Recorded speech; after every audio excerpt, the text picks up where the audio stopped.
Hello everyone and welcome back to the channel. I am Abe with MysticGenMara.com, a small town mystic from the middle of Idaho.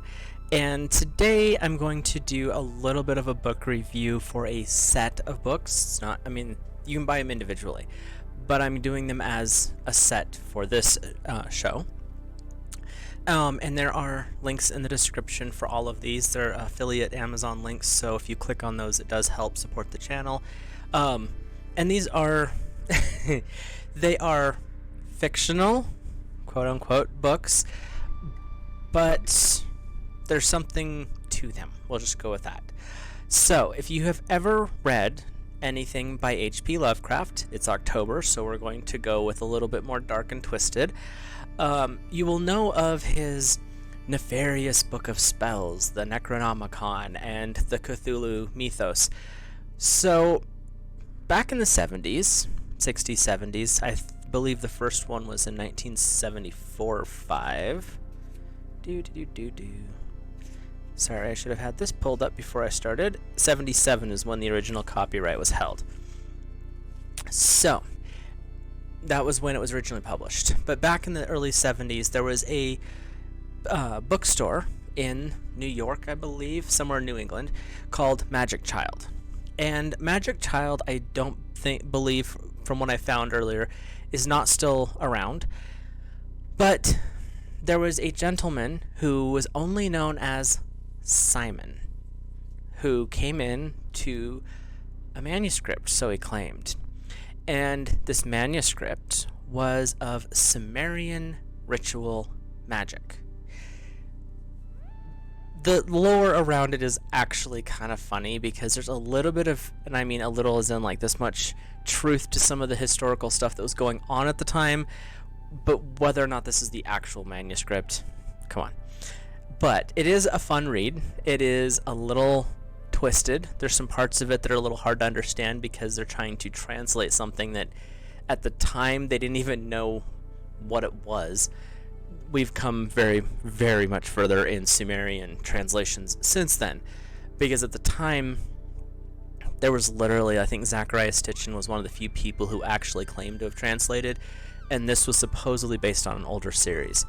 And this is the primary text, the Necronomicon.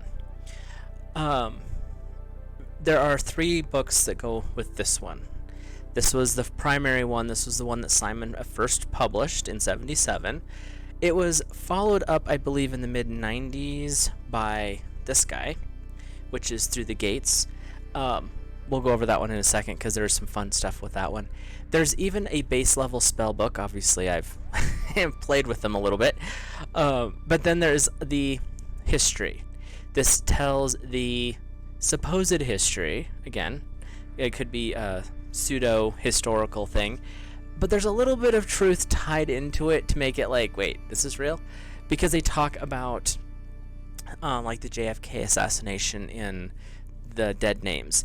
They talk about historical figures finding secret enclaves of books, and some of these books were of dark subject matter, which there were from the 50s to the 70s of these vaults that were being found all over Europe and the Middle East containing this. So there is some factual basis. Whether or not this was the result, you can make your own decision on there.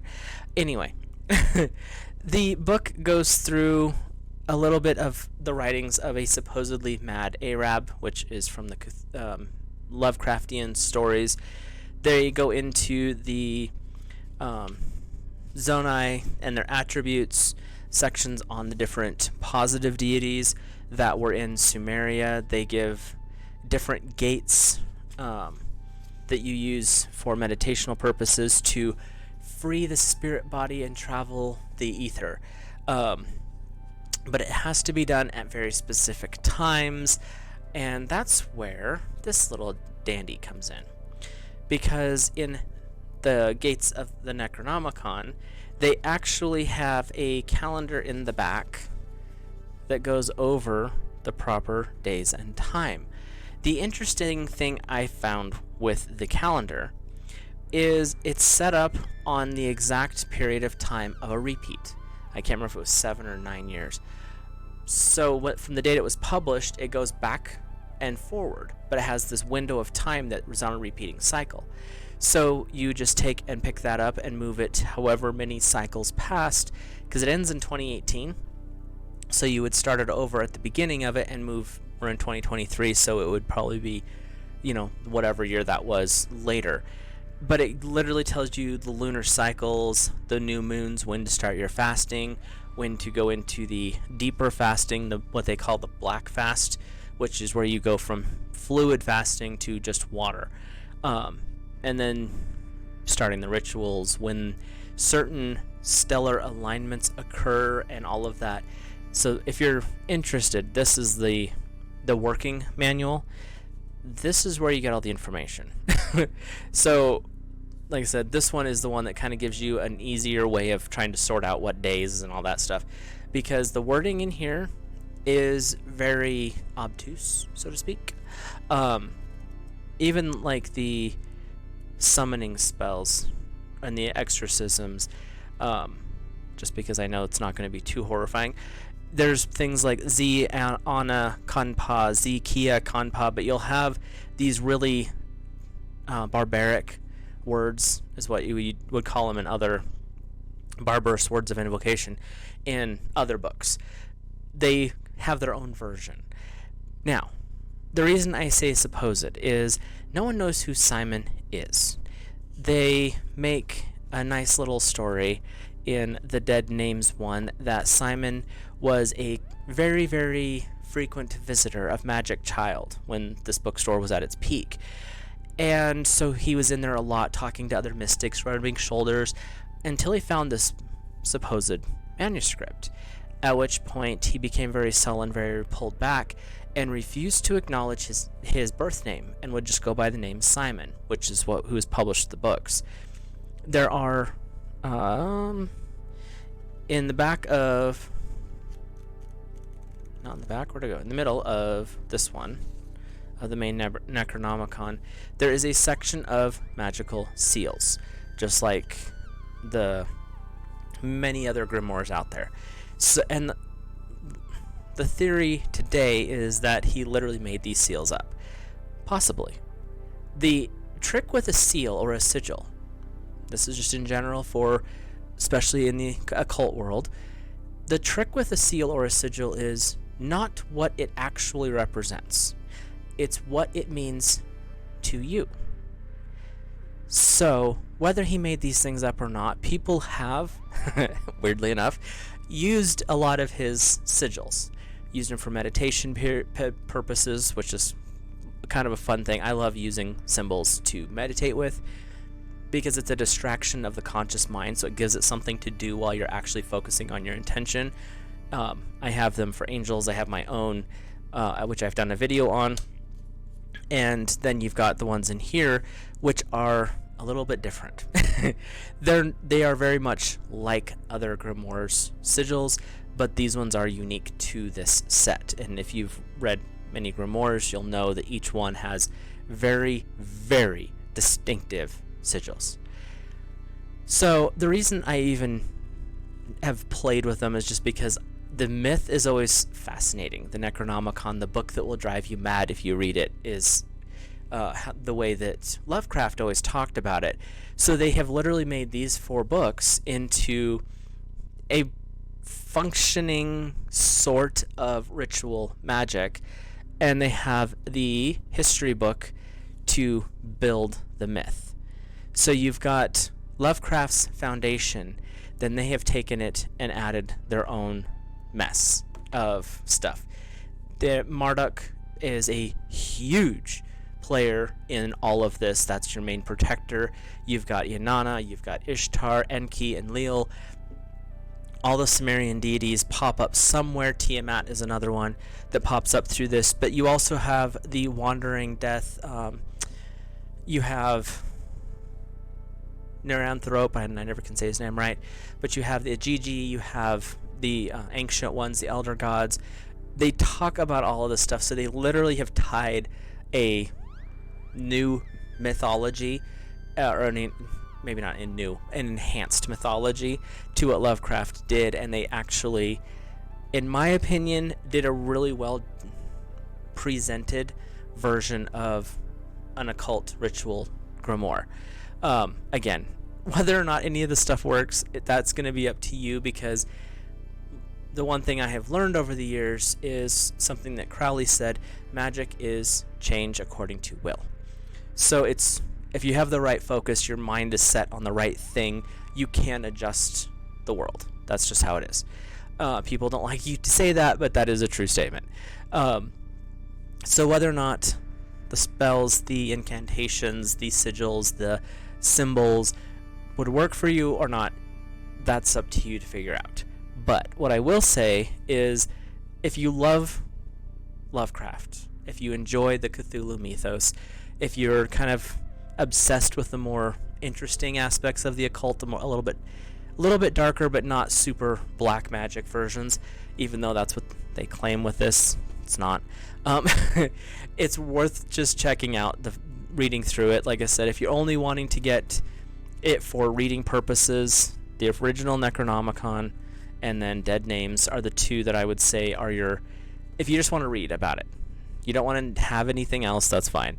If you want to have a separate book where you take notes in, that's where the little spell book comes in, because it's just the sigils and the rituals associated with them.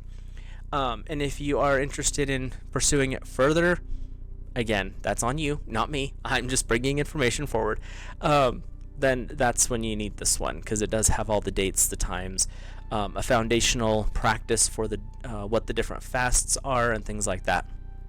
But they are definitely fun. We're going into the spooky season. We're in the middle of spooky season. So I figured, you know what, let's do something a little bit more fun, a little bit more lighthearted. And these, if you've read a lot of Lovecraftian work, these are a continuation of it. They're kind of fun, and they give a little bit of a twist on how some of the stuff that Lovecraft talked about may have worked. Again, it's whether or not he actually found an ancient text. There's a lot of debate. There's some debate going on that one of the authors of the book, there's the theory goes there's 3 different authors. They go under the name Simon, but one of the 3 actually is a ceremonial magician who has decades of experience in this type of work.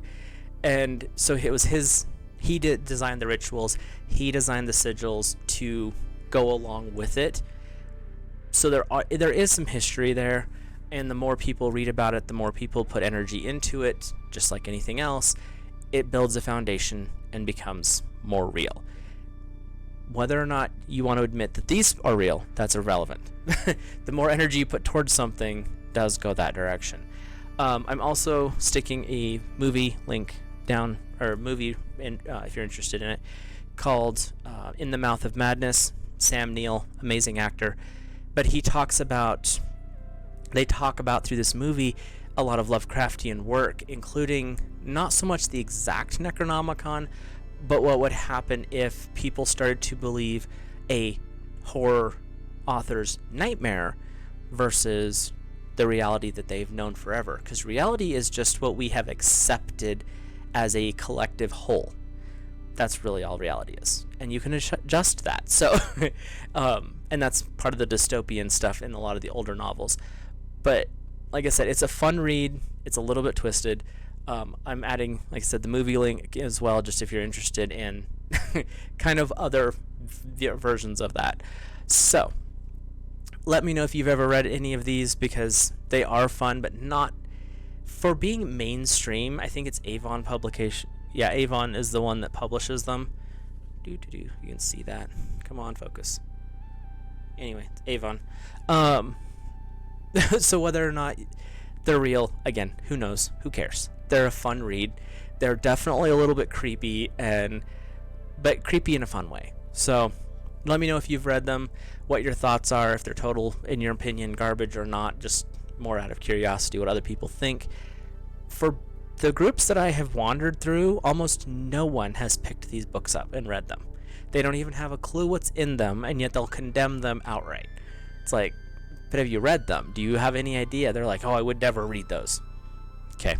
Most of the modern grimoires are from the 15th, 16th, and 17th centuries, so they're not super ancient anyway. Calm down.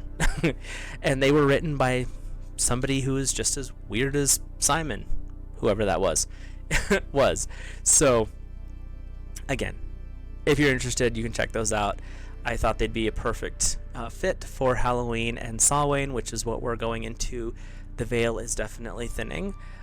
With that, I will let you guys go. Have a great rest of the month. Stay safe out there as we're running around haunting, and I will see you in the next video.